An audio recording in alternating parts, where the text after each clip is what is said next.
¿Qué otras culturas se desarrollaron durante el posclásico? Yo soy Storyker y acompáñenme a descubrir esto.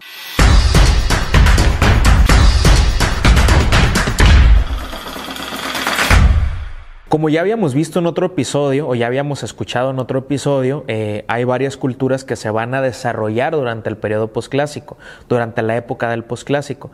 Ya habíamos hablado de Occidente, Centro Norte, Toltecas y los huastecos. En este momento me voy a referir a otro tipo de pueblos y voy a empezar o voy a dar comienzo con los mixtecos.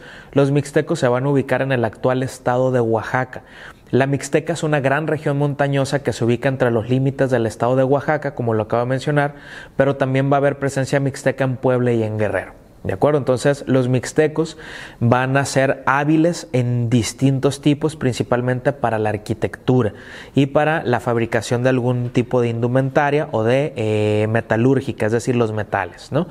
Ellos van a ocupar Monte Albán. En Monte Albán habían estado los zapotecas en la época del preclásico, pero llegó un momento donde estaba semiabandonada esta ciudad y entonces van a ocupar Monte Albán y van a ocupar Mitla. Mitla es la principal ciudad en la que ellos se van a ubicar. Mitla es una palabra náhuatl que significa el lugar de los muertos. Mitla es el ejemplo mixteco por excelencia y básicamente, como les decía, pues los mixtecos van a ubicar los lugares que los zapotecas pues ya habían abandonado, ¿no? Ahí van a construir, por ejemplo, en Mitla grandes edificios y esos edificios se van a caracterizar por algo que ahorita voy a empezar a detallar, que es un tipo de greca. ¿De acuerdo? Los mixtecos no tenían dentro de su contexto natural o de su medio ambiente pues mucho recurso natural. La gran mayoría de los sitios donde ellos se ubicaron pues tiene escaso suelo cultivable. Ellos tuvieron que construir terrazas de siembra y canales de agua para poder tener agricultura intensiva y permanente durante prácticamente todo el año. Y ellos también, los mixtecos, van a obtener el aguamiel para elaborar pulque, al igual que otras culturas prehispánicas. Van a cultivar el maíz, al igual que todo el México prehispánico.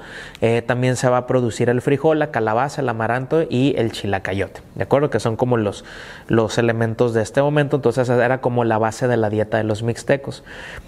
Aquí vamos ahora a analizar un poquito de la cosmovisión o cómo ellos se entienden dentro del universo. Los mixtecos van a considerar que la luna, por ejemplo, influía en la vida. Voy a dar como algunas precisiones, ¿no? Algunos ejemplos. Antes del cuarto creciente las cosas eran tiernas, todo era bonito, ¿no? Entonces, conforme la luna iba creciendo, las cosas se volvían más macizas o se volvían más maduras o tendían a complicarse más. Entonces, cuando estaba, por ejemplo, ya que la luna estaba aumentando de tamaño, que iba hacia la luna llena, era el tiempo en el que se tenía que elegir a las semillas, por ejemplo, para cultivar. En ese momento las personas tenían que desgranar, por ejemplo, las mazorcas del maíz o incluso, por ejemplo, se decía que al desgranar las mazorcas del maíz, la persona que desgranaba los olotes, pues tenía que estar contenta porque el humor, ya sea bueno o malo, de esa persona, pues influía en el espíritu de las semillas, ¿no? No sé, paréntesis espiritual, no sé si les ha pasado. Seguramente sí, pues nacimos en México, que es un país chingoncísimo, y entonces somos tan perrones que tenemos este tipo de historias. No sé si les ha pasado en Navidad, cuando alguien de la familia está haciendo tamales, si hay una embarazada, le dicen, no toques la masa, haz una cruz con sal, ¿no? Porque si no se va a cortar la masa y no se va a poder hacer el tamal, ¿no? Entonces, muchas de las ideas del México prehispánico las seguimos repitiendo hasta la actualidad, ¿de acuerdo? Entonces, más adelante ya tocaré todo un episodio donde hable como de las tradiciones y ese tipo de comidas que hasta la fecha tenemos del México prehispánico hoy en día, ¿no? Bueno, entonces cerramos paréntesis, ¿no? Entonces se creía o había una especie como de superstición en torno a muchas cosas en la Mixteca, ¿no? Los mixtecos fueron hábiles artesanos, crearon muy buenos trabajos, por ejemplo, en piedra, alabastro, jade, turquesa, obsidiana, en algunos metales. Se elaboraron pectorales, por ejemplo, de oro, se elaboraron anillos, aretes, algunos expansores, algunos adornos para embellecer a la figura humana.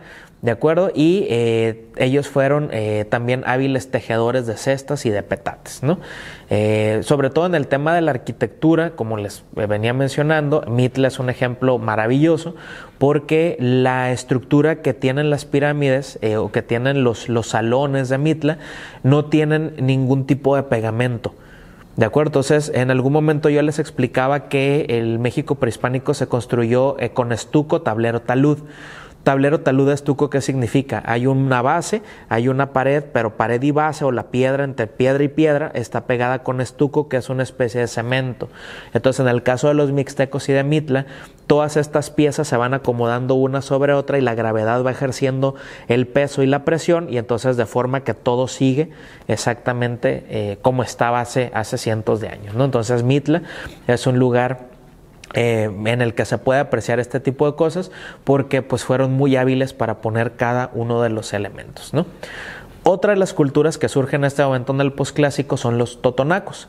Los totonacos, o totonaco significa corazón, ellos se van a ubicar también en el actual estado de Veracruz, cerca del río Papaloapan, y se van a extender hasta la Sierra de Puebla.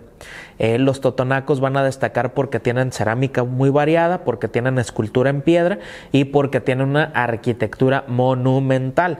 Una de sus principales construcciones, yo creo que es la pirámide icónica de los totonacos, es el Tajín. El Tajín está en Veracruz. La pirámide se conoce como la pirámide de los nichos porque es una pirámide, imaginen quien nos está escuchando, que tiene 365 nichos, tiene 365 cuadros. Es decir, es una pirámide solar, es una pirámide que contaba el tiempo. ¿Por qué hacer una pirámide solar que cuente el tiempo? Porque hay un conocimiento del día, de la hora, de los minutos, de los segundos, del universo, y entonces todo este conocimiento se aterriza en una construcción para poder hacer evidente una especie de calendario, como el que nosotros tenemos en casa en el refrigerador o como el que tenemos en nuestro celular, ¿no? Entonces, el Tajín guarda muchos secretos, es una zona arqueológica que durante mucho tiempo estuvo en el abandono, prácticamente estuvo destruida la pirámide por mucho tiempo, pero hubo un proceso de reconstrucción,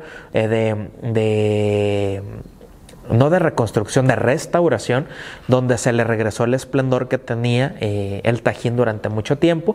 El Tajín es una zona muy amplia en la cual se ubicó varios centros ceremoniales, juegos de pelota, y también donde se concentraba una gran cantidad de población. Entonces, la gran mayoría, por ejemplo, de las piezas del Tajín son piezas sonrientes, son máscaras sonrientes, ¿no? Entonces, digamos como que ellos eran los de la buena vibra, ¿no? En el México prehispánico, ¿no?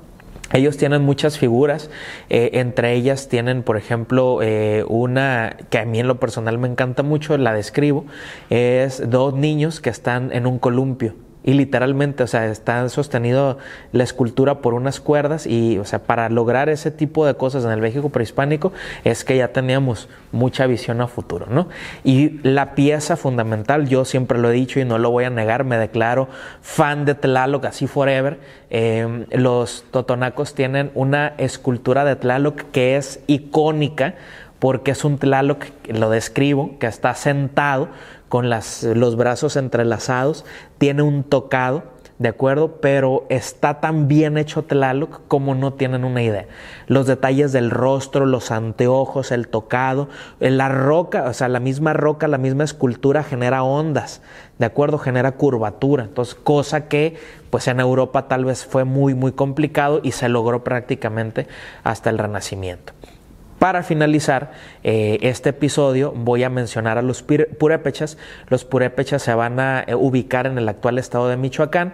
Básicamente sus actividades fueron la agricultura, la alfarería, la pesca y la elaboración de distintas artesanías que siguen llegando hasta la actualidad. Dentro del estado de Michoacán hay un pueblo mágico, se llama Tzintzuntzan, donde parte del pasado prehispánico de los purépechas se ubica.